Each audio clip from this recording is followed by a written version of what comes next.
Robservations with Robert Meyer Burnett. I've heard it said before, like, it was a very smart man named Robert Meyer Burnett who said the currency of our current age is authenticity. And it's so true.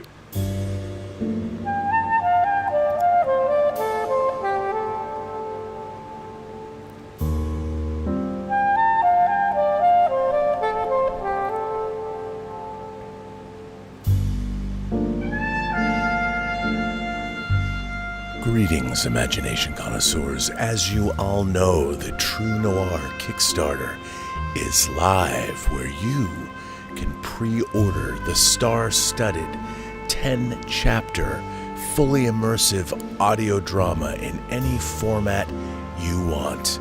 You'd also be supporting the great work of our, as SAG called them, a gaggle of legends. Voices everyone will know.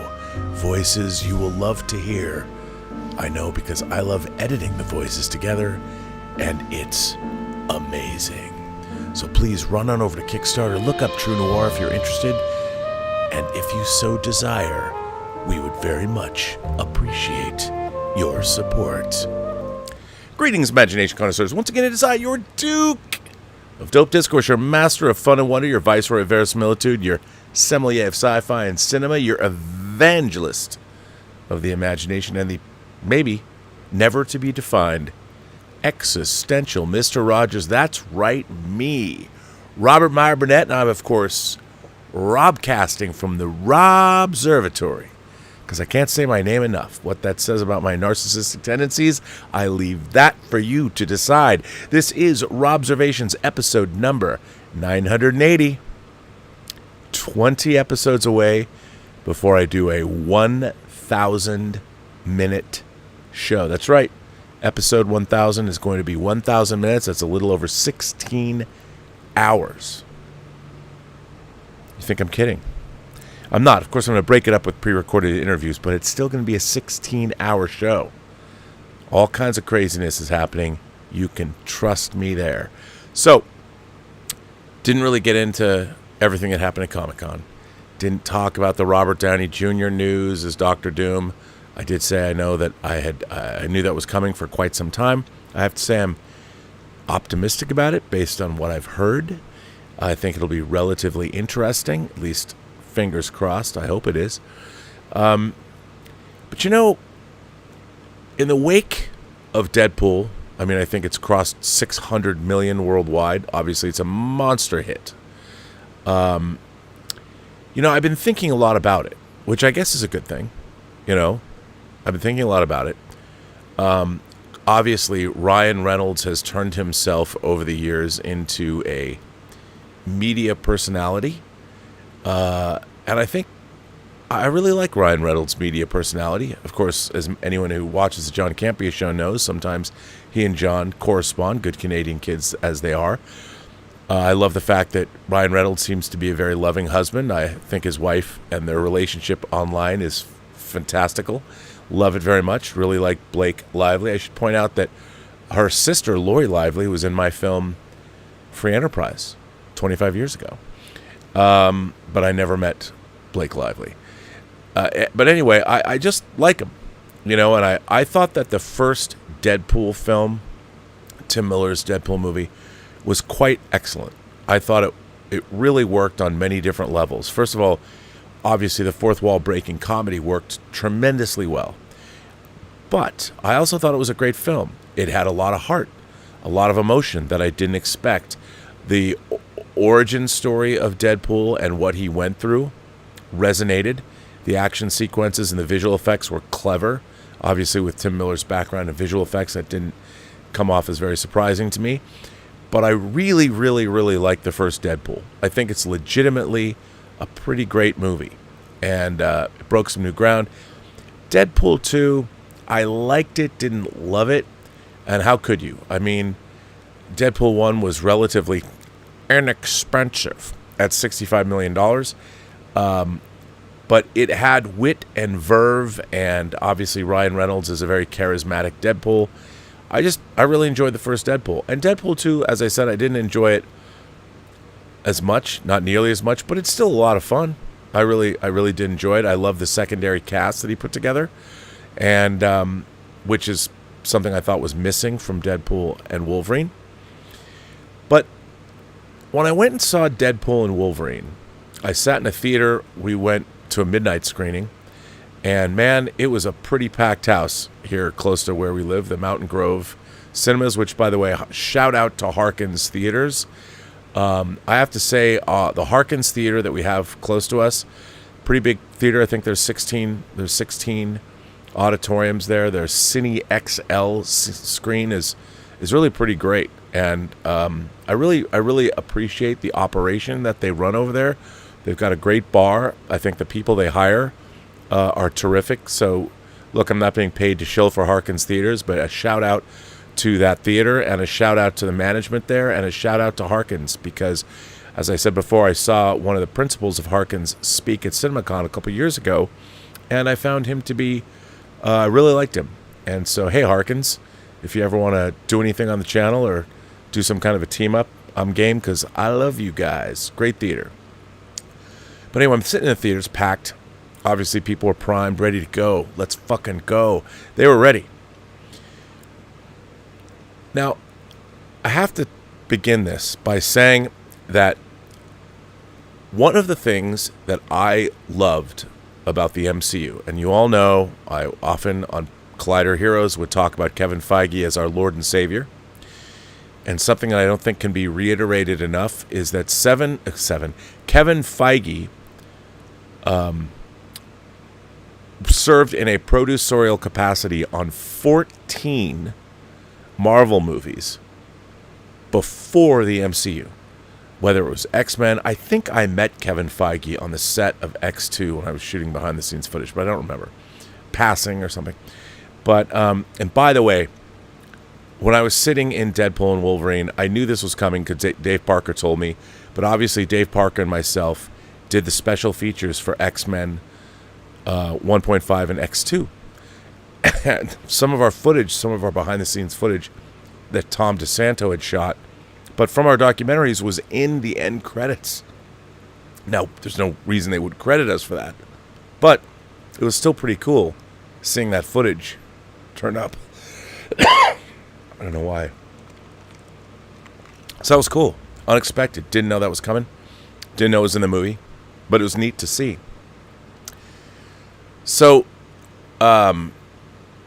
I have to say that what I was going to say is one of the things I loved about the MCU starting out, and I have waxed rhapsodic about how much I love the Infinity Saga.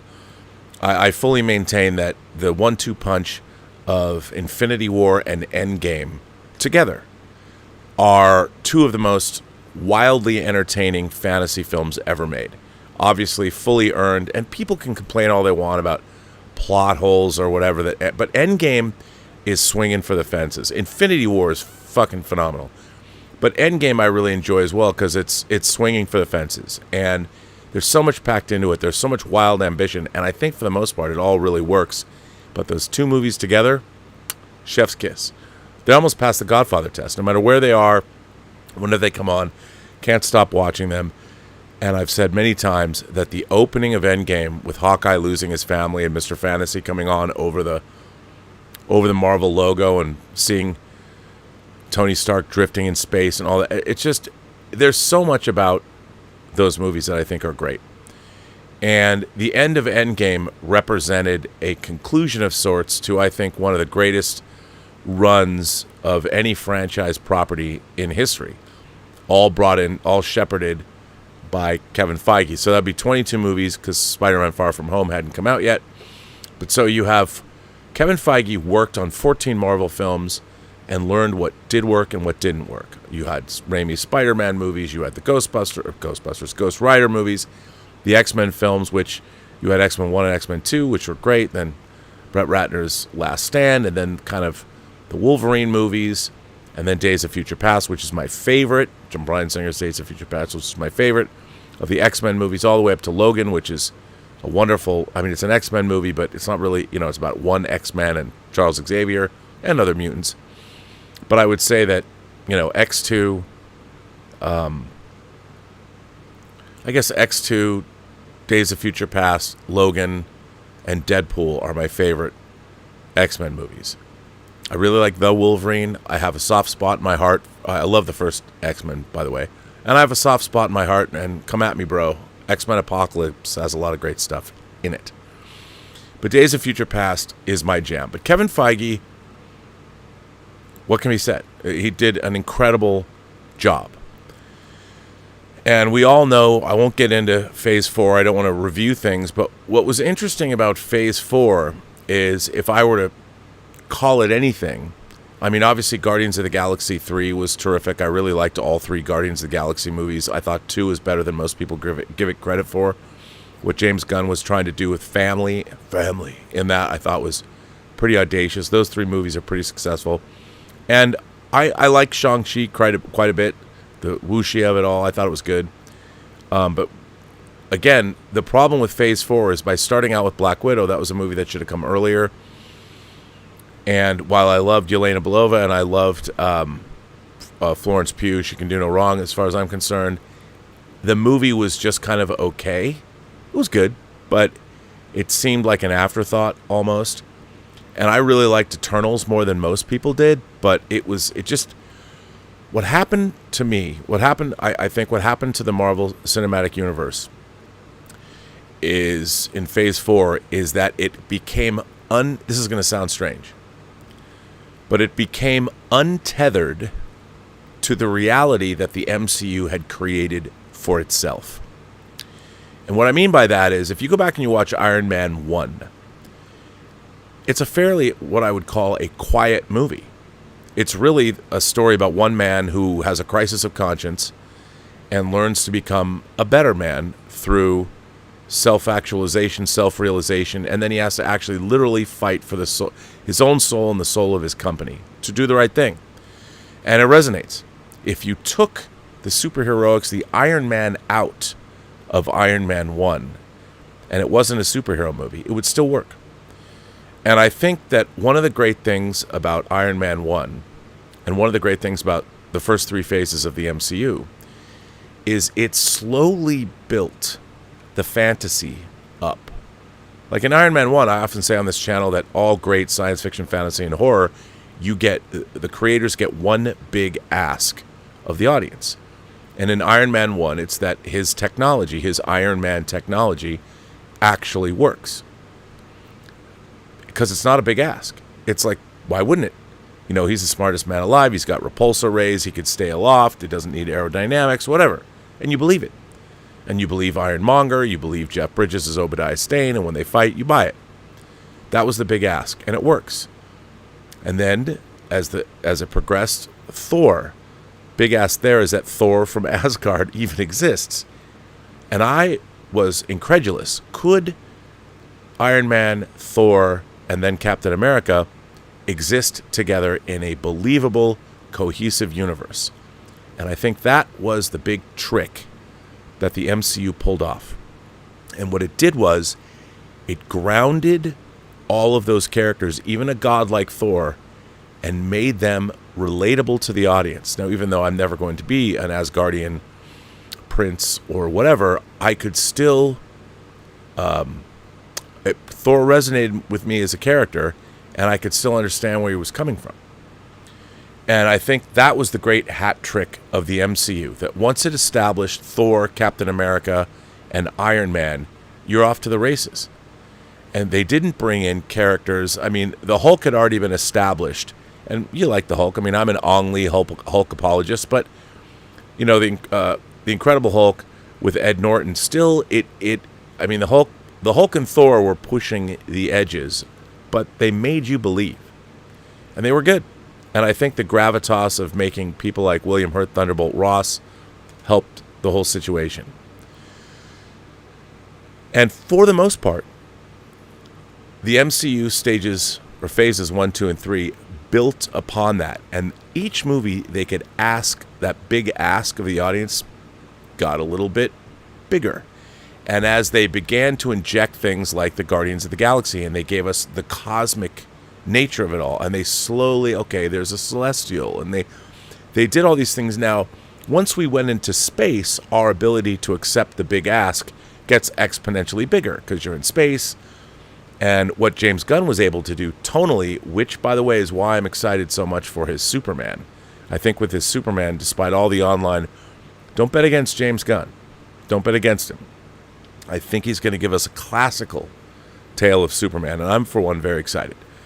But I think as the MCU grew and those asks got bigger, all the filmmakers working within them understood, and so did Kevin Feige, there was a tight control of the fantasy of it all. And so when things threatened to maybe get a little too over the top, then you pulled back and you get Captain America the Winter Soldier, which was still you got the S.H.I.E.L.D. helicarriers, you got all the craziness, but at its core, it was dealing with the surveillance state, and it kept things believable. And that was I think, the real secret sauce of the first three phases of the MCU. We believed, as an audience, we went on that ride, and it never got too out of control. And maybe you could say that Thor Ragnarok, Taika Waititi's movie, almost went too far, but the stakes were real, and at the end, Asgard was destroyed, the Asgardians were displaced, Odin was killed. I mean, there's a lot going on there, so even the over-the-top humor then was pulled back and grounded into a very real reality. So all the different tones, whether it was the Russo brothers and Marcus and McFeely writing those great scripts, whether it was James Gunn playing with the Guardians of the Galaxy, whether it was ultimately Taika Waititi doing Thor Ragnarok, all of it was kind of held in check. It was never allowed to go too far. Verisimilitude, such as it is, as far as we could say, within the context of the movies, was maintained. And how do I know this? If you don't take my word for it, the box office grosses of Infinity War and Endgame prove it. I mean, look, I knew we were off to the races in 2012. I've talked about this a lot. When I saw Avengers in the theater, I was with Derek Hughes, Nikki Griffin, and I was just sitting there thinking, I think I turned to Nikki at one point. I'm like, I couldn't believe what I was watching. Watching that first Avengers movie was like watching a childhood dream. It literally was a childhood dream come to life on the big screen. I just couldn't believe it. I couldn't believe they made it work. But that was what Kevin Feige's gift was. He had seen what worked and what didn't, and then he was able to make adjustments, find people he could bet on. He would go for somebody like James Gunn's sensibility, Slither and Super, who would have given James Gunn a $150 million tentpole film? Well, Kevin Feige. And it was a very synergistic relationship between the filmmakers and the studio. Feige knew. He hired people that he knew that he could work with, that were open to collaborating. I mean, it was a very tight ship that was run over there. So when I would jokingly refer to Kevin Feige as our Lord and Savior, ... of the comic book movie, and what they were able to construct, what he was able to construct with all of his collaborators, his writers, his directors, all of his fellow producers, it was really a marvel of tentpole filmmaking that was earned. Now, for me, there was a moment, it was Loki season 1. Now, obviously, the Time Variance Authority was established in the comics. But here's the thing. For me personally, the Time Variance Authority broke the verisimilitude of the Marvel Cinematic Universe. The Time Variance Authority, as it was depicted, was too Terry Gilliam. It was a pastiche of a bunch of different things. It was parody. It was funny. I didn't believe it anymore. And Loki season 1, I understand a lot of people didn't have this problem, but I did. I thought the Time Variance Authority was a huge mistake. I thought it was too fantasy, too Terry Gilliam, too Time Bandits, it just didn't work for me. To the Adjustment Bureau, call it what you want, to Dark City, whatever, all these different things. For me, that's when the Marvel Cinematic Universe broke it's verisimilitude. And I know it seems funny to say. A lot of people, when I talk this way, they're like, they don't quite understand where I'm coming from. But, you know, it's funny. In one of my favorite Woody Allen movies, Crimes and Misdemeanors, Alan Alda plays a character who's a famous TV producer. And he said this thing. He goes, if it bends, it's funny. If it breaks, it's not funny. Now, what he means by that is left nebulous in the film. But that's kind of when I saw the Time Variance Authority. Everything in the Marvel Cinematic Universe for me up to that point bent. Nothing broke. But everything about the Time Variance Authority, the way it was depicted, the design of it all, everything, I didn't buy it. And then all the timelines, and I know we saw timelines in Endgame. But the Time Variance Authority, that was it. That was it. Bridge too far for me. But I'm not going to not watch Marvel movies. But after that, it all sort of became, because once you have the Time Variance Authority and you have the Void, and there's no more stakes. Anything can happen, and there's no more reality. And then things happen like the Eternals. I didn't buy, as much as I like the Eternals, and I did like the Eternals, not just because of Gemma Chan, who's one of the most beautiful women in the world. Not just that. But even the Eternals, as much as I enjoyed the story in sort of an Eric Von Däniken, Chariots of the Gods sort of a way, it didn't delve into what I think it could have. And by the end, when you have a celestial cracking out of the earth and Arishem the Judge coming to a world where Thanos, if a cosmic being, now here's another thing that bothered me about the MCU, and especially the post-Thanos, the unsnapping. If humanity found out that there was cosmic beings who could snap their fingers and get rid of half of the sentient beings in the universe, our civilization would fall apart. Our beliefs, everything that we're fighting over, the way we're still fighting over religion today. And one of the things that the Marvel Cinematic Universe did after, not just the TVA, was post-Thanos, I didn't believe a word of it because they never delved into what happened with men on the street. The closest they came was using Sam Wilson and his sister to show what happened, that they couldn't get credit because everybody had been gone, like getting a loan. I thought Falcon and Winter Soldier, believe it or not, a lot of people don't love it, but I thought it succeeded. And the storyline with Isaiah and Sam, and does he accept the mantle of taking on the shield? I liked all that because I believed it. But they didn't deal with what happened, what would happen with mankind. And when you have Arishem the Judge come at the end of the Eternals, and you've got deviants running around, no human beings seem to care.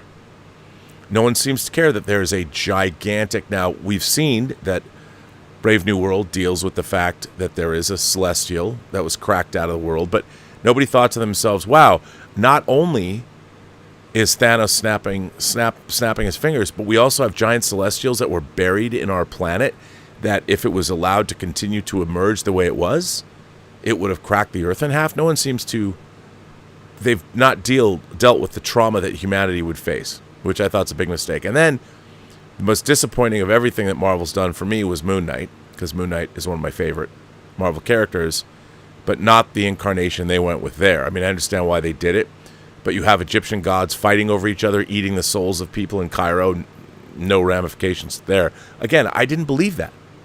You know, Khonshu was not an actual character until about decades after the concept was introduced in Moon Knight. Moon Knight was sort of their film noir, more romantic version of Batman. More a nose to the grindstone character. But I hated what they did. Again, when you have Egyptian gods fighting each other over the pyramids of the Great Pyramids, I'm like, I don't believe this anymore. Because then I start asking myself, okay, when Thanos snapped his fingers, does it affect the Egyptian gods? If there are vampires, and I think part of the reason we haven't got a Blade movie is they can't crack the story within the Marvel Universe. I mean, if vampires exist, if Thanos snapped his fingers, if there's a secret society of vampires, would half of them have disappeared? Or are supernatural beings immune?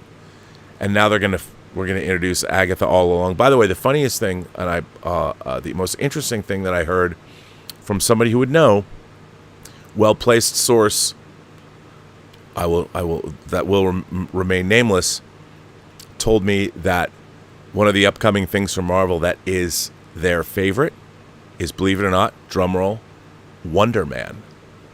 I have heard that Wonder Man is quite good, and that was confirmed to me by someone else. Now, maybe it's not your thing. I don't know.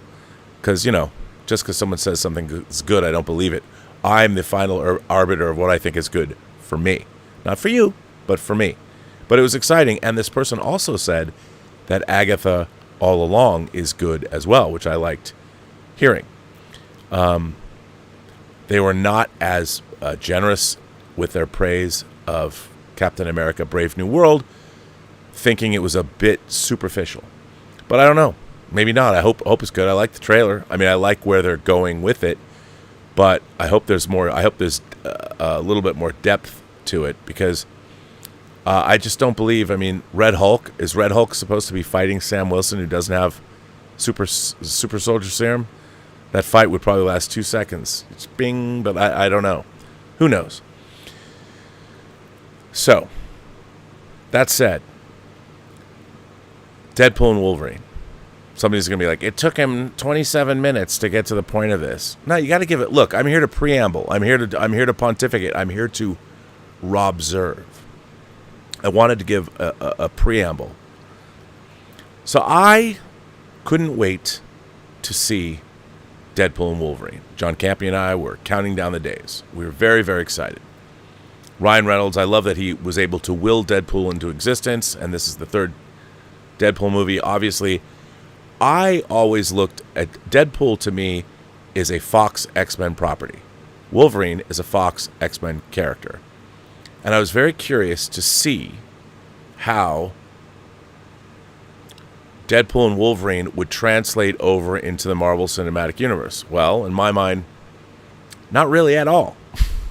To me, Deadpool and Wolverine was closing the door on 20th Century Fox and the mutants over there. Hopefully it can open up a doorway, a new door to mutants in the MCU. So, I liked Deadpool and Wolverine. I enjoyed it. I thought it was funny. I laughed a lot. Didn't love the movie overall, though. I liked the Deadpool of it all, but ultimately, after reflection, I walked out of the theater thinking to myself, I was really entertained by this movie, but I didn't love it. I did not have, they talked about how it's so emotional. I had no emotional reaction to it at all, which is unique because I'll tell you, when I first saw, I love the X-Men movies. I think, I always forget First Class. I really like First Class too. But X-Men, X2, First Class, Days of Future Past, those 4 movies I think are truly terrific. And you can see, you can't really see behind me, but I have all these X-Men omnibuses over here. And I love the X-Men growing up. But to me, my favorite X-Men movie is Days of Future Past. And Days of Future Past has a time-traveling Wolverine. It has great stakes. It has, I wouldn't call them cameos, but it had X-Men we'd never seen before. A lot of them. That was really fun. It leaned into the young X-Men characters that we had met in First Class. So it worked on many different levels. Not unlike how I expected Deadpool and Wolverine to work. But for me, the fact that Deadpool and Wolverine lean so heavily into the TVA, for me personally, I thought that didn't work. Now, I understand why they had it. They had the TVA to draw on them. And remember, I'm prejudiced against the TVA in the beginning. From the beginning, I'm like, I don't like the TVA. There's no verisimilitude there. And it's not like I can't, I thought Deadpool 1's a terrific movie. Even though it broke the fourth wall, I believed it. I believed it. And one of the things that I thought was the thing about Deadpool and Wolverine is the character of Wolverine is one of the most, in the X-Men movies, is one of the most fully developed characters of all of the X-Men. Remember how X-Men 1 begins in the first film. Wolverine is us. Wolverine is the audience proxy into that world. He doesn't know the X-Men. You know, he first meets Rogue, and then they find their way to the X-Mansion up Grey Malkin Lane, and they go in, and as we're meeting the X-Men, it's us looking through Wolverine's eyes. And so for at least the first two Bryan Singer's X-Men movies, we're really seeing the world through his eyes. He's our anchor character, so to speak. And obviously when we last saw Wolverine in Logan, and then the cameos that he had too, but in Logan, he was the protagonist and the most human of all. So Wolverine, in a way, is the most developed X-Men character. And obviously the pathos that they brought to Logan cemented that status for him. But I thought, as much as I enjoyed Hugh Jackman's performance, it was kind of one note. And one of the things, because we never saw which our Wolverine variant, like what had happened, there was a lot of things in Deadpool and Wolverine. It's never right to review a movie that you can't review it wasn't in a film. But I was really surprised that with a character that we had come to know over 25 or 24 years, that they spent so little time developing Wolverine's character. They gave us a lot of lip service, but in not seeing what happened and why he was the way he was, it was harder to accept. And I figure his part was not, he didn't really have a lot to do. He was mostly somebody who reacted. And overall, I think the great weakness of, for me, Deadpool and Wolverine is it kind of meandered around. And while there was this kind of like, I have to save my reality, okay, I kept thinking in my mind, I kept comparing it to the adventure of Wolverine going back to 1973 in Days of Future Past. We knew what the stakes were. We saw it. We saw the Sentinels wiping out the X-Men. We saw what was going on. We met all those characters. When Wolverine was sent back in time, we knew all those people because we saw with the stakes in this. It's like, okay, my universe is going to be destroyed, and we saw all the characters we knew from Deadpool 1 and 2, but they were not really a part of that story. They were removed from the story to get to the Wolverine Deadpool nature of it all. So when it was all over with the TVA and the Mad Max Void stuff and all that, I'm like, that was fun. I enjoyed it. But I don't know if I ever have to see it again. And of course, I'm going to buy it on 4K. Hope there's an extended version, lots of special features. But Days of Future Past, I probably watched 20 times.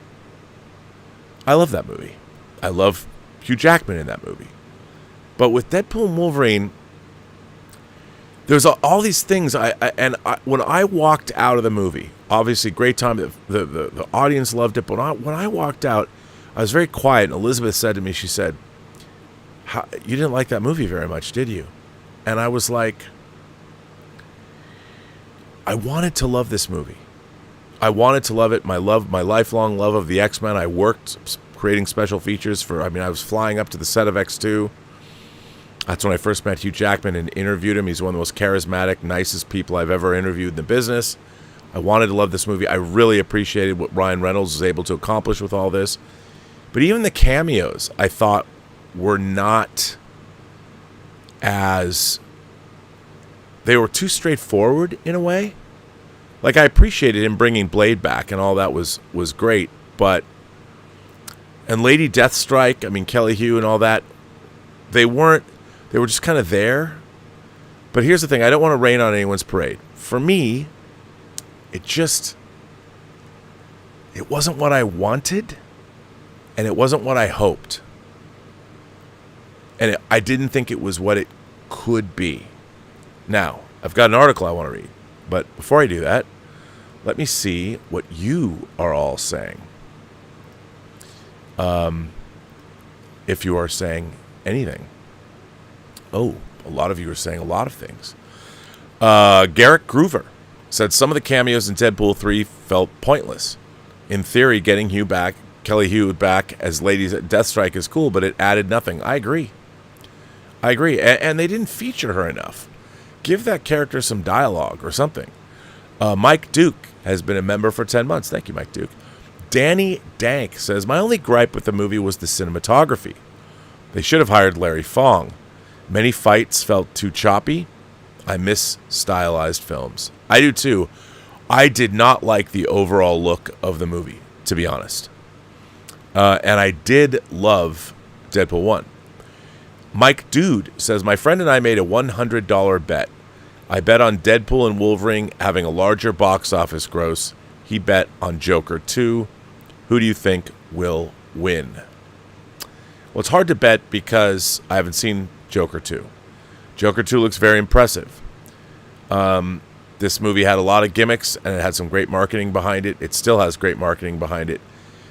But the thing is, this movie is, I'm sure, more fun for audiences than Joker 2 is going to be. Not that Joker 2 isn't fun, but you don't leave the theater with a big smile on your face after laughing for 2 hours like you do in this. Joker 2, you're not going to. So I think I'm going to have to go with this. I'm going to go with you, Mike Dude.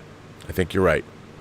Groovy Don't Play has been a member of this channel for 26 months.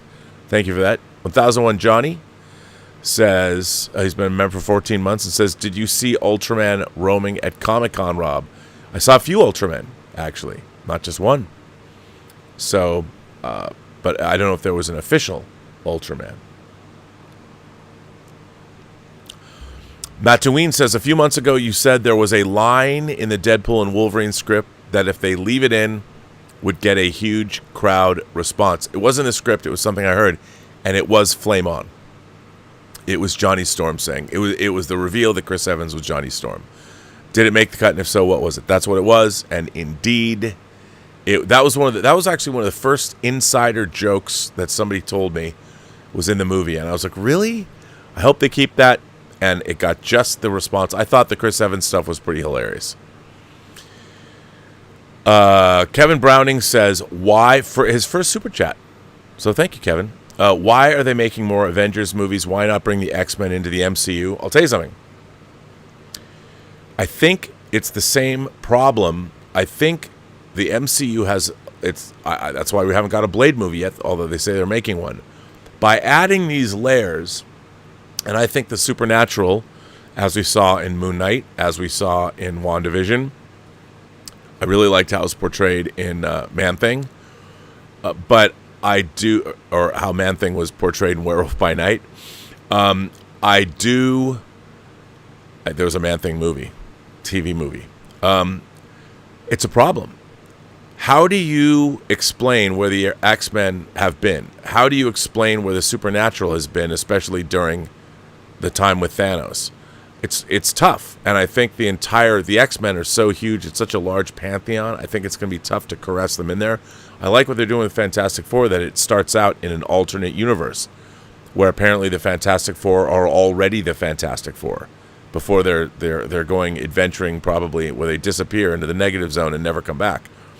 So I think it's just hard, and the reason they're making an X-Men, or they're not making X-Men movies, is because the Avengers movies are hugely profitable. The first two Avengers movies were $1.5 billion grossers. Infinity War and Endgame were bigger than that. And the X-Men movies were a mixed bag over at Fox. And how do you incorporate them into the MCU and make it work? It's a tough one. But it's good, Kevin. It's a good question, Kevin. 200 Watt Studio says, when they showed a drawer full of Infinity Stones, I lost it. Took the stakes away. It was a joke without thought of the ramifications of the joke. Yeah, I don't disagree with you, but each universe, if you're in, well, it's true, because if that was in the Time Variance Authority, again, it broke the universe for me. It did. Al Renshaw says, I think we will get Doctor Strange 3 and or Spider-Man 4 before or in between Avengers 5 and 6. They need something to lead into and set up those movies. I agree. There is no setup. I mean, Avengers Doomsday and Avengers Secret Wars, I mean, I know where they're going with that, but right now there's literally no... Deadpool and Wolverine was a thing unto itself. The Marvel Cinematic Universe right now is stagnant. There is no forward momentum in the Marvel Cinematic Universe. Certainly Brave New World, everyone knows about the production problems, and Brave New World is what it is. Thunderbolts, probably picking up on some of the ramifications of Brave New World, and Fantastic Four better be good. But all three of those movies, again, if Fantastic Four isn't good, I would say that the Marvel Cinematic Universe, with Wolverine being the exception, Deadpool and Wolverine being the exception, is what we would call inert. I mean, after this, no one's excited for Brave New World. I mean, I hope it's great. I love Anthony Mackie as Sam Wilson. I do. I want it to be great. And Thunderbolts, you know, it's fun, but it seems like a big step back. You're not going to get Civil War.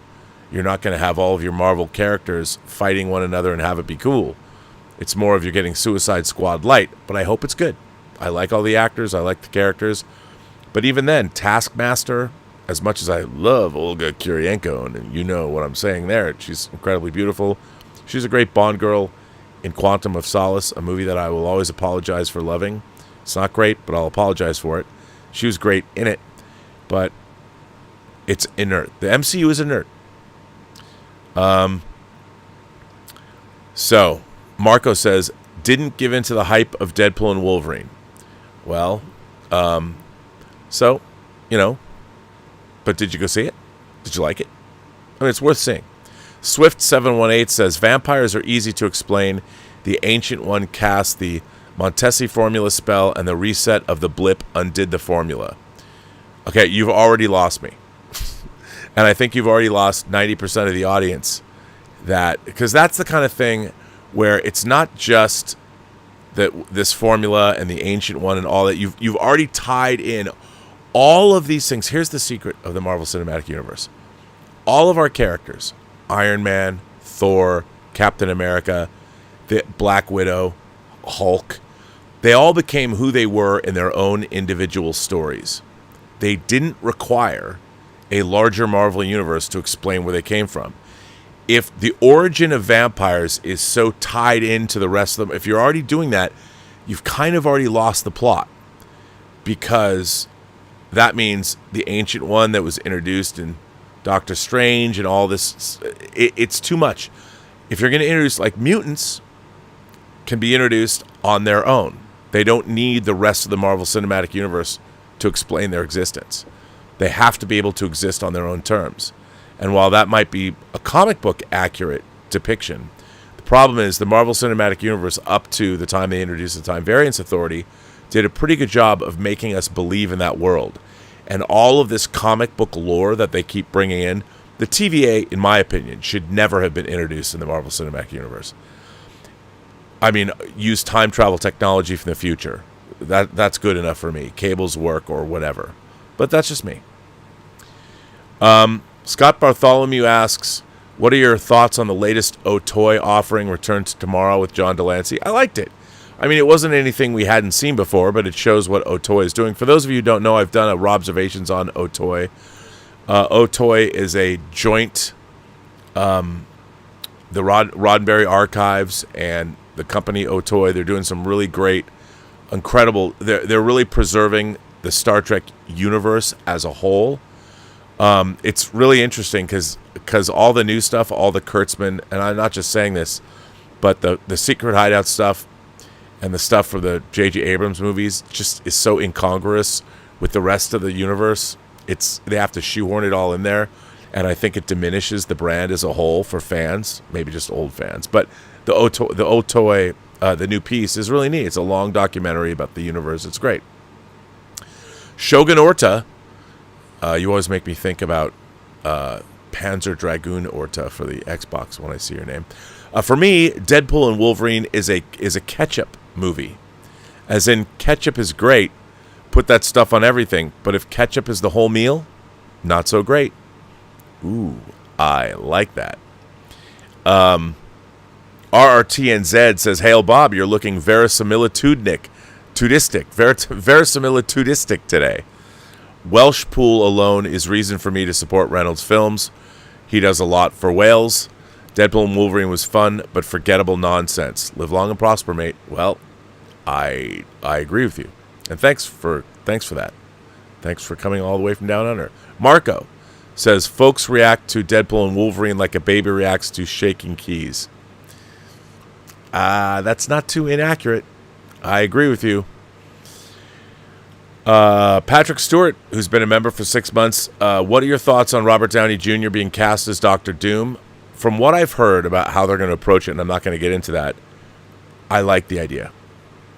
I think they have a really interesting take, and I like the idea. And by the way, this was something that it's been in the works for a while, and I had heard about it a while ago, not in the last month. 1001 Johnny says, Ultraman was officially at Comic-Con. I'll be at New York Comic-Con in October too. Oh, it'll be it. Not you'll be it. It'll be it. I'll be at New York Comic-Con. So if you're going to be at New York Comic-Con, come see me. We're doing another True Noir panel. Darius White says, Back to the Future had a picture of Marty's family showing the stakes of failure. Days of Future Past showed scenes from the alternate timeline. Deadpool and Wolverine showed lines on a CVA CRT monitor and a status bar. Weakest part of the movie.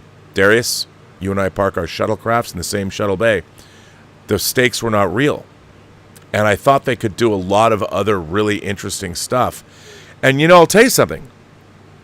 The end of Days of Future Past, when Wolverine wakes up back at the mansion, the X-Mansion, and walks around and sees Cyclops and Jean Grey, oh my God. When I first saw it, I didn't know that was coming. I was in a screening room with Emma, head of Fox.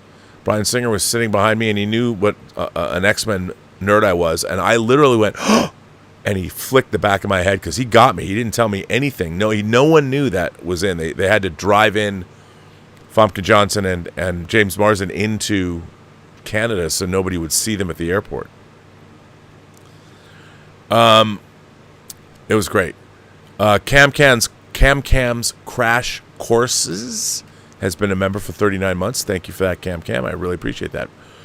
Bryan Osborne asks a very good question. What do you think made the Dark Phoenix storyline so hard to adapt into a film? You know what? Again, it's too cosmic. I mean, they could play the Dark Phoenix Force out. The Phoenix Force in X-Men 2 works, X2. But adding all of the cosmic elements removes, again, it strains credulity. It pushes back too far. It works in the comics. Are you going to introduce, when you haven't introduced the Shi'ar Empire, the Phoenix Force is something really difficult to understand, and it was built up over time in the comics. And the Dark Phoenix saga, it was led up to. It's really hard to just, because the X-Men, again, even though X-Men 1 gave us Sabretooth and Toad and all the X-Men, Bryan kept it pretty grounded. And the idea that humanity mutates, that Homo sapiens will become Homo superior, that's dealt with in the comics, and it could be goofy, and Bryan skirted the edge of that, but he made X-Men work. Remember, when X-Men opened in 2000 at $56 million, it was one of the most successful openings ever in Hollywood history. And X2 plus that. But they grounded it. Bryan grounded it. The Dark Phoenix story as depicted in the comics, that's out there. That's out there. You would already have to have Guardians of the Galaxy in your universe to make that work. And they keep trying to make it work. They keep going back to that story. It's the same reason that J.J. Abrams and company and Bob Orsi and Alex Kurtzman leaned into Wrath of Khan in Star Trek Into Darkness. The worst, biggest misfire in big budget film history. Because nobody knows who Khan is. There's no setup. And that movie expects you to put two and two together and know who Khan is. When you watch Star Trek Into Darkness, I am dubious if you ask J.J. Abrams, where is Khan from? I don't know if he could tell you. Honestly.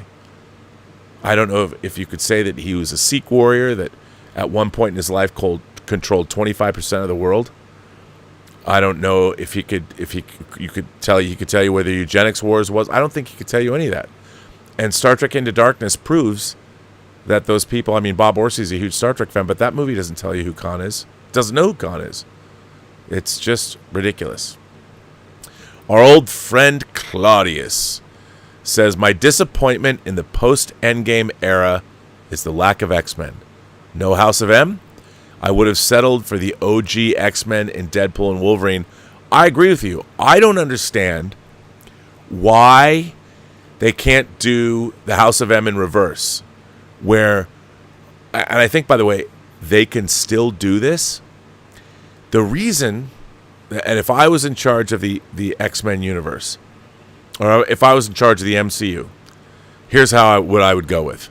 The reason we haven't seen mutants, and we've had like Miss Marvel and Namor, and you could make up an easy, it's because off screen, we don't know this, but Wanda already said no more mutants before we met her and got rid of them all.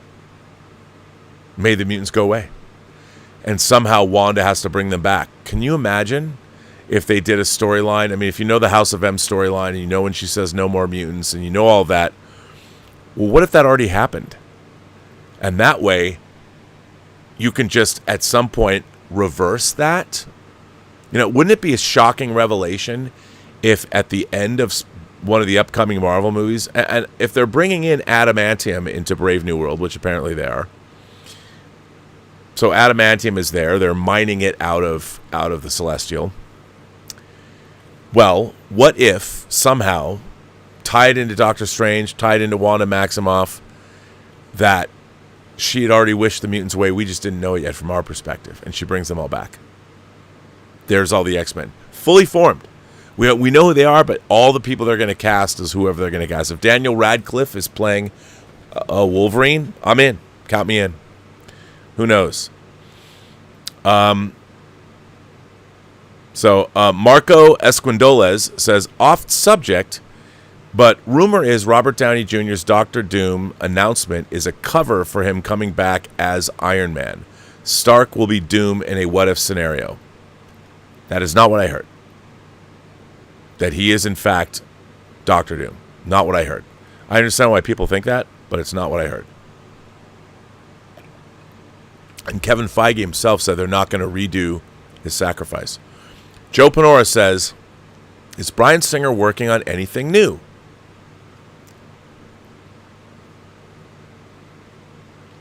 No comment. I have no comment on that.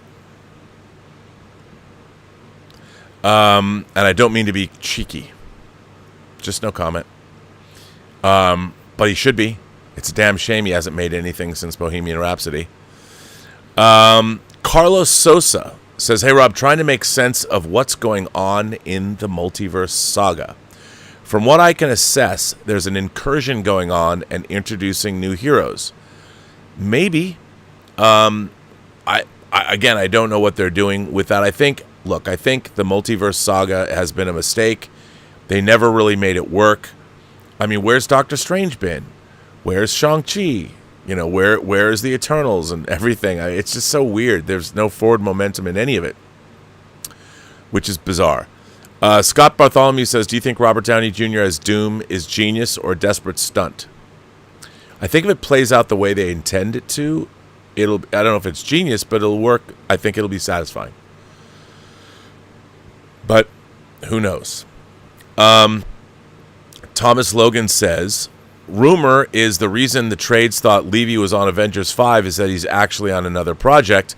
The Russos were hired in 2023.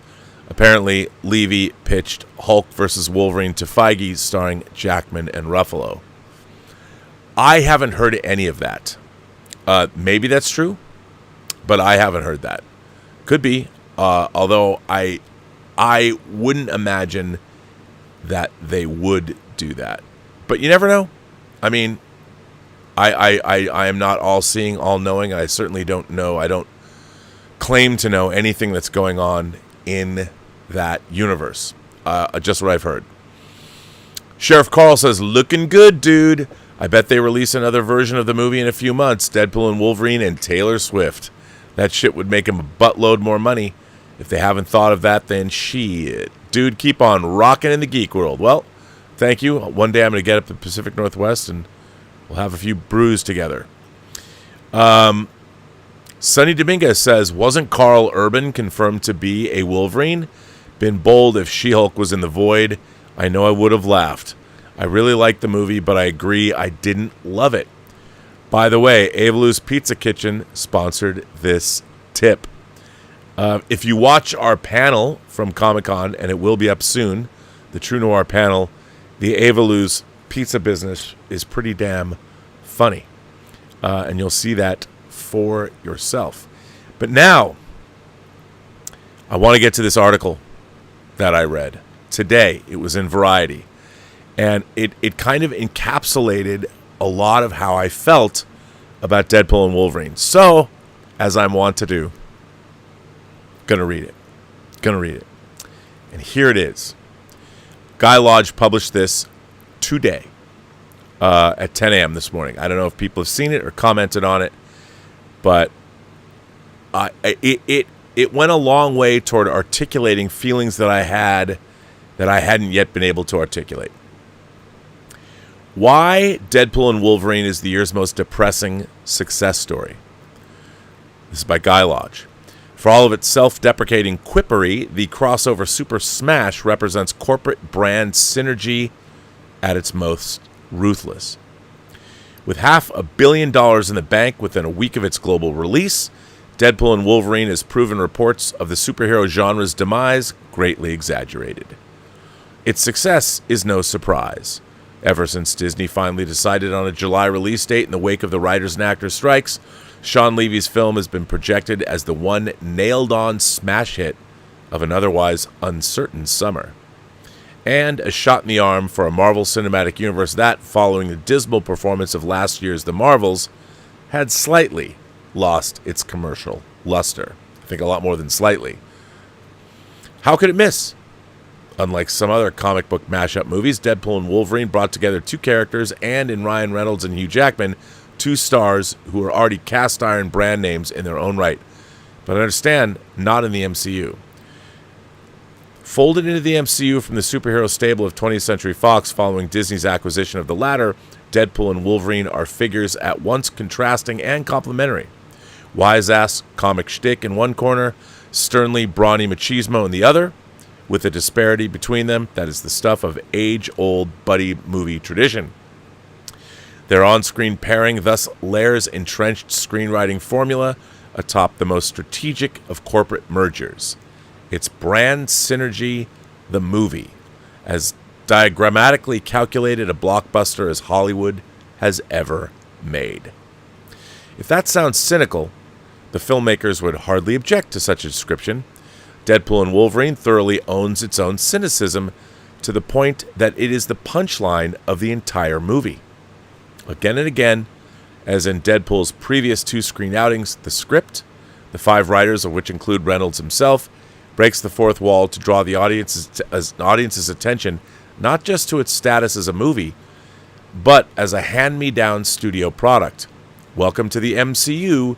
You're joining it at a bit of a low point, Deadpool quips to an incarnation of Wolverine pulled from a waning multiverse of options.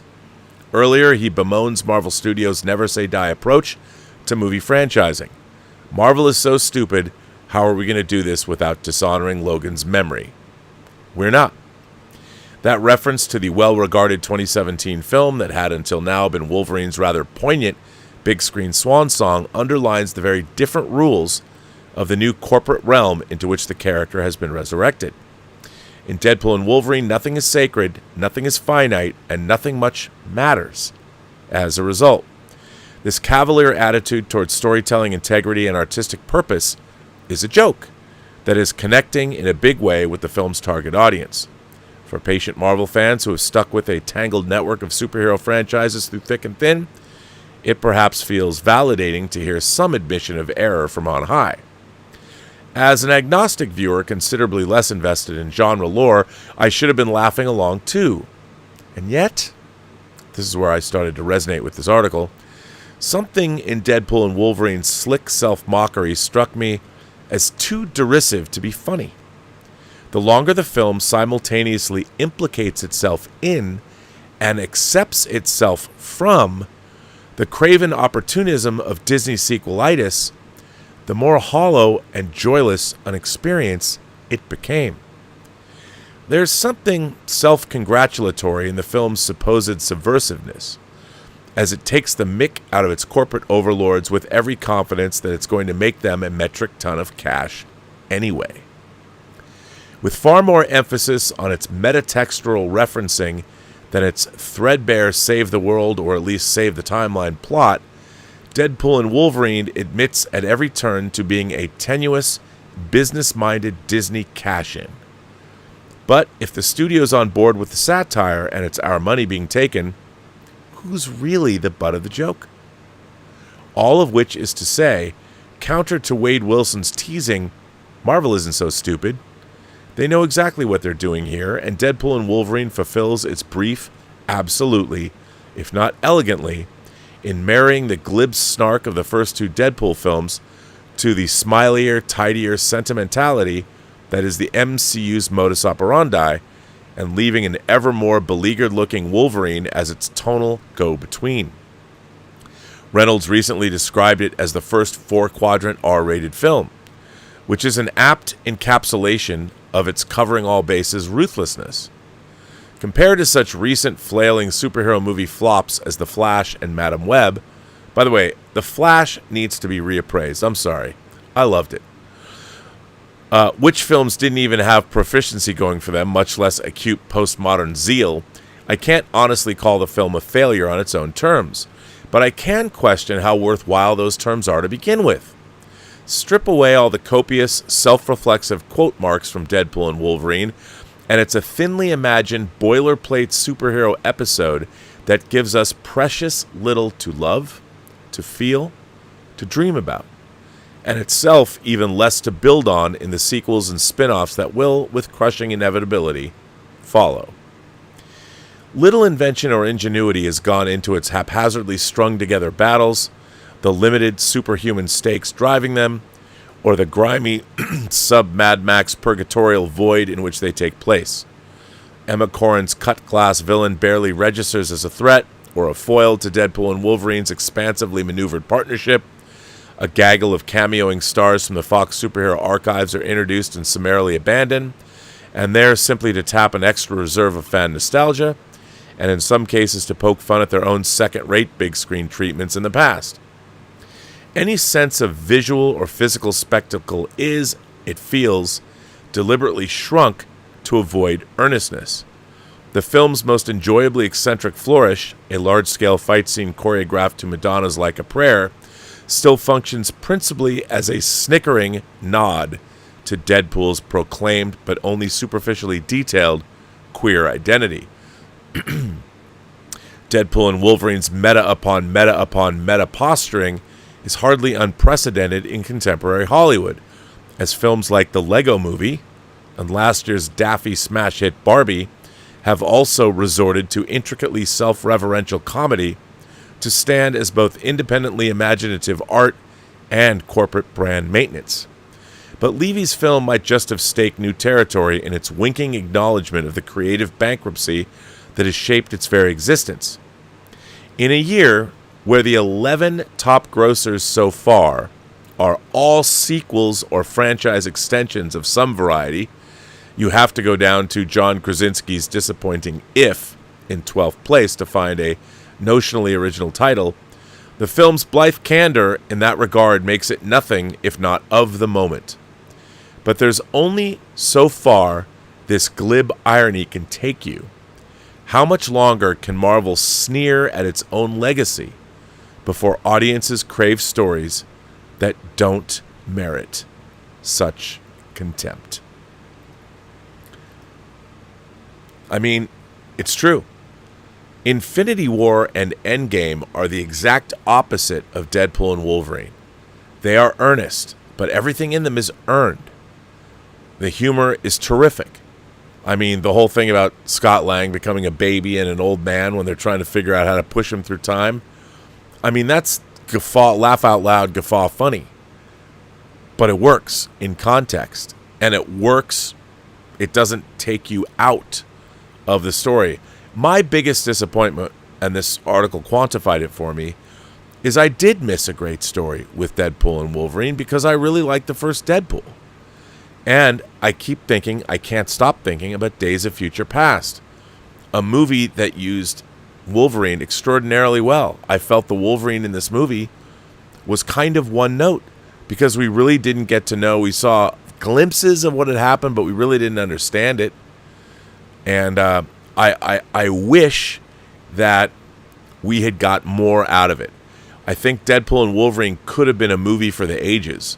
Now, box office-wise, it's going to be considered, I think, great. I think history will be kind to Deadpool and Wolverine because I will tell you, sitting in a theater, I loved it. I loved watching it. It was terrific to watch, but it left me cold. You know, I go back and I watched Deadpool 1, and I quite enjoy it. I think it's actually a legitimately great film.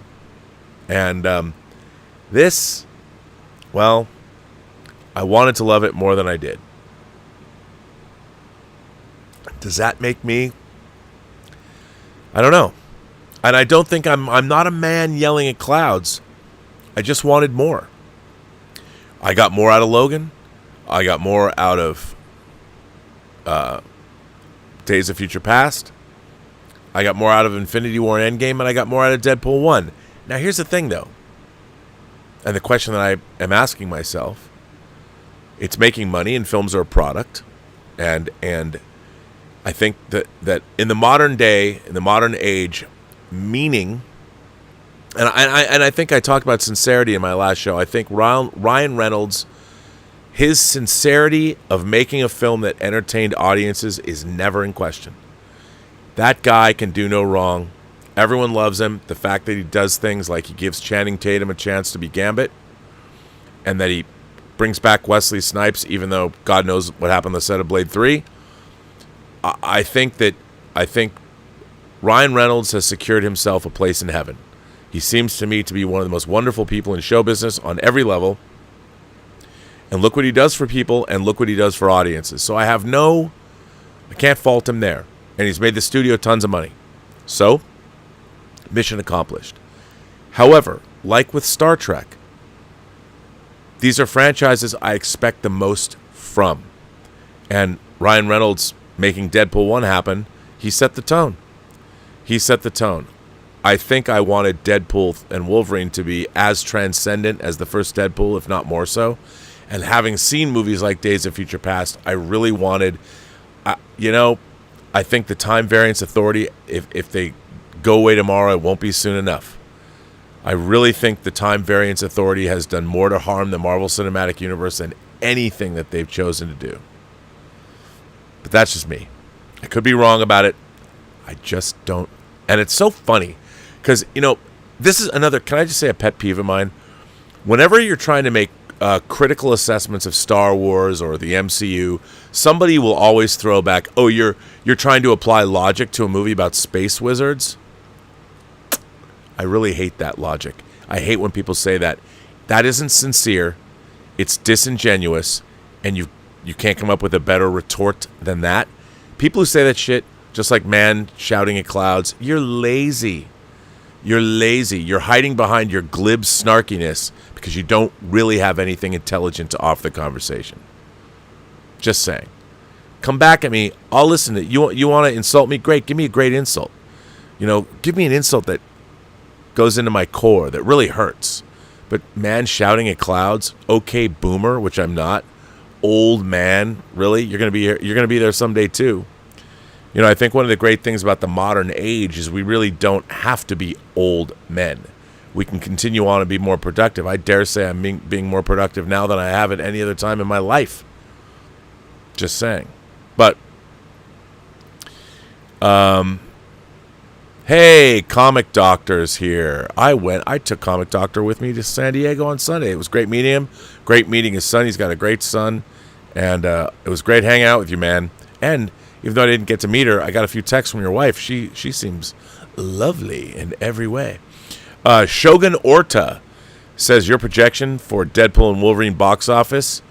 I know, wait for the second weekend. Well, look, I think people are really having fun with it. It wouldn't surprise me at all if Deadpool and Wolverine doesn't come within... I wouldn't be surprised if we're looking at a $900 million gross at the end of weekend 2. That wouldn't surprise me. Not at all. Deez Webbo says, Deadpool and Wolverine was meh. Just a bunch of cameos and bickering. There was a lot of that. Freeman Film says, were there cameos you wished were in there? Do you think Hugh will be in the Wolverine Hulk movie or get to interact with Spider-Man or the Avengers? See, here's the thing. Here's my problem. I don't think so. I don't want to see Hugh Jackman's Wolverine in the MCU. There's a different Wolverine in the MCU. There's the actual X-Men of it all. I don't think Hugh Jackman belongs in... It works with Deadpool, but I don't think that Hugh Jackman should be in the Marvel Cinematic Universe. I don't think it works. So, yeah, I don't. I don't think it works. But that's just me. Narf says, man, that John Campea 5-hour and 10-minute Deadpool and Wolverine spoiler discussion was longer than the actual series of the Acolyte. That is true. Wow. Colt, is that Colty? Colt or just Colty? So, Colt. Rob, you've got a lot of new nicknames that you still haven't been using at the start of your shows. You're still using nicknames from 7 years ago. One of your new nicknames that everyone loves is the Twink with the Mouth. I'll let you trademark it. Hey, I'm proud to be called a twink, but I can only use nicknames if somebody gives me artwork. I mean, send me the artwork. 1001 Johny says, Batman Cape Crusaders dropped today. Finally, it's remarkable. Producer Bruce Timm has said it's a project that allows the creative team to do what censors wouldn't let them do in the 90s. A series that's very pulpy and very fun. I know, I got to watch that. I got to catch up with that. I am totally excited to see it. 1001 Johny also says, don't miss my tip on Batman Cape Crusader. I won't. But yeah, I'm excited to see a new Batman animated series. That's great. Scott Bartholomew said, what was your high point at San Diego Comic-Con? Well, I have to say, whenever I can go to Comic-Con and promote my own stuff, and to be working on the True Noir audio drama, and taking, I mean, I took some of my favorite actors, Anthony LaPaglia, who was in the second season of Murder One that I really loved back in the 90s. And, I mean, Bill Smitrovich, who was in the great Deep Space Nine two-parter Past Tense, Part 1 and Part 2. But Bill Smitrovich, I've been watching in movies. He was one of the leads in Crime Story. He was Detective Krychek. And Don McManus, who was in Shawshank Redemption. Incredible. Louis Lombardi, who was in The Sopranos. He was in 24. I couldn't believe that these guys, and of course the lovely Chris Carr was on our panel. I couldn't believe that we were able to do this, and I was moderating it, and these guys were amazing. That was really the highlight of my Comic-Con. I mean, I know it's kind of self-serving to say that, but whenever you can promote your own stuff, it's always great. Because that was my 36th Comic-Con, so it was really cool. Charlie Tom says, what did you think about the tribute? What did you think of the 20th Century Fox tribute? I cried. It was sentimental. You mean at the end? The whole 20. I loved it, and some of the footage that we incorporated in our own X-Men documentaries they used. So it was truly fun to see that. It was unexpected. I thought it was really wonderful. Jordan Saylor's, he's a friend of the channel. Patrick Stewart says, I will always wonder if it truly was Feige's idea to do the multiverse saga. Something tells me that it was not, or not his first idea in the least. I don't know the answer to that. I think it was a mistake. I think they could have done a lot of different things, because the multiverse has proven to be certainly problematic, and it hasn't gone anywhere. There's been literally no forward momentum at all. Like, who are in the Avengers right now? Who are the Avengers? Who are they? I guess Hulk and Thor but where are they? What are they doing? I don't know. I wish I did. It's kind of a bummer. 200 Watt Studio says, I've seen 90-minute films with more character development and emotion. You would need to make the audience believe the world you create. It's just lazy not to. Well, I never believed in the Time Variance Authority, and I think you're absolutely right about that. 100% right about that. So, I don't know, it's tough. But here's the thing. I'm also torn because I was entertained by the movie. And sometimes that's enough. But I'm expecting, when the Marvel Cinematic Universe has given me 22 movies that end with Endgame, and in those movies we got the Guardians movies, we got the Captain America trilogy, we got Thor Ragnarok, which I really liked, Iron Man 1, and I to a certain extent Iron Man 3. I mean, there's been, and Winter Soldier and Civil War. There's been some great movies, and I wanted Deadpool and Wolverine. You know what I wanted it to be? I wanted Deadpool and Wolverine to be a Deadpool movie meets Days of Future Past. That's what I wanted, with that kind of resonance. And the cameos, I mean, the way they incorporated the different X-Men. I mean, you could say that at the beginning we saw, Bishop at the beginning getting killed by a Sentinel. There was cameos there. And they weren't. That wasn't very long. But if you're going to bring back those characters, I know it's a lot to ask. What I'm asking for Deadpool and Wolverine to be is something that I think is maybe impossible. So that's on me. But I wanted to love it more. And I'll tell you something else. This is going to seem. I love sex and violence in movies. Bring it on. I did not like. I mean, it was a lot of fun. It played into it, but this is going to seem so strange for me because people are going, "Oh, you're such a prude. You're such an old man." I thought that the opening scene where he's killing all the TVA officers with Wolverine's adamantium skeleton, I was like, "What did those guys do to you?" I mean, I understood the TVA was threatening all of existence, but that's kind of the TVA's job, and these guys were just pursuing him. But, I mean, the way he was gleefully killing essentially innocent people, it bothered me. Even when it was happening, it bothered me. Because he viciously, and it was funny, the opening credits, the opening credits of Deadpool 1. But I have to say that it put a bad taste in my mouth. And that was right at the beginning of the movie. Because it was so vicious and so violent. And I get it. We're supposed to laugh at it all. But I really was thinking to myself, and this might be a bridge too far for me to say, but I'm like, why? What did these guys do to deserve these horrible deaths? I mean, they just work. They're just doing their jobs. So, I don't know. Am I off base? I don't know. 200 Watt Studio comes back and says, I wanted to see the Deadpool and the Wolverine. What we got was a Deadpool and a Wolverine. Too safe and lazy. I don't disagree. It would have been interesting. To me, the time travel and the story that was told in Days of Future Past, that to me was chef's kiss. Scott Bartholomew says, the bar has slowly been lowered to the point that mediocre is now considered exceptional. We have been dumbed down, and it makes me angry. I don't disagree. But look, on the other hand, I do think that Deadpool and Wolverine, the fact that it is so entertaining, so the plot didn't work for me, but I did love seeing Hugh Jackman and Ryan Reynolds together. I just wish that their story together really resonated. I mean, I would go back to something like Midnight Run.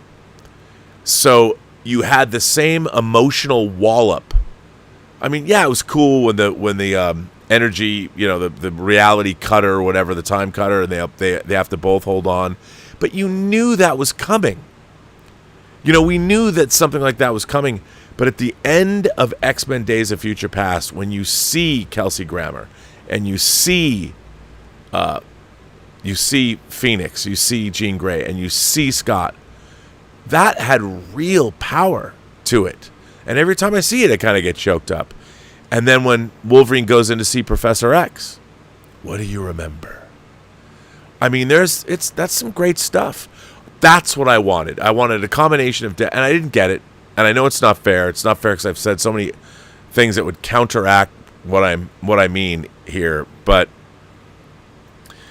Jordan Saylor says that TVA guy insulted Canada. F that guy. Well, yeah, I can understand that. But I don't know. I mean, look, I think Deadpool and Wolverine, they made the movie they set out to make. It could not have been an easy script to crack. And the fact that it was as entertaining as it is pretty cool. It's pretty cool. I can't complain. But I wanted to get, after I read that article, I knew I wanted to talk about it because people keep asking me, what did you think of Deadpool and Wolverine? I'm mixed about it. I was entertained, but I wanted a lot more from it. I wanted, like, when I think about, like, to me, Back to the Future is a terrific screenplay. That's totally fun, totally entertaining, but it has real peril and real stakes. Somebody brought it up that in Back to the Future, you can see Marty's family disappearing. You understand the stakes, and you keep returning to it. And the peril gets even greater. One family member's erased, another family member starts to disappear. And there's a lot of great time travel stories. I wanted to see more of that. Yeah, but, we did. And on that note, ladies and gentlemen, boys and girls, gentle beings, kind souls, however you identify across the 28 known galaxies, I want to thank you for being here. And I wanted to thank Tom Jr. Jackson and my moderating staff for being great moderators. Most of all, I want to thank you, the Post Geek Singularity. And a plea, please go over and there'll be a lot more promos dropping of True Noir, more of our actors. But please support True Noir. I guarantee you're going to love it. It's coming together, recording the actors. I mean, it's been so much fun editing all the different performances together. It's really coming along. Hearing the music, I know it's just an audio drama, so it's not sexy. But I promise you, when you hear it, you'll want to listen to it again. It's that good. It's Max Allan Collins writing. It's the actors we brought together, and a little bit my conception and direction and vision, I would say, yes. Yes, but you're going to love it. Head on over to Kickstarter and do me proud and support it, even if it's only $1. Go support our Kickstarter. We're halfway there, but we need a lot more money than we asked for, to be honest. Our actors, the budget for our actors is, but it's getting better and better, and we got a few more to add. I can't wait to announce those names. But yeah, you'll check it out, and I hope you like it. And on that note, every person you meet has a story to tell that you have yet to hear, and all you have to do is listen. And with that, I say to all of you, have a better night. Oh, one more thing. Let's Get Physical Media is on Saturday at 11 a.m., not Sunday, because Dieter has to work, but there's so much to talk about. We skipped a week. We'll be back on Saturday morning for Let's Get Physical Media. Boy, do I have a lot of physical media to show and talk about. See you then.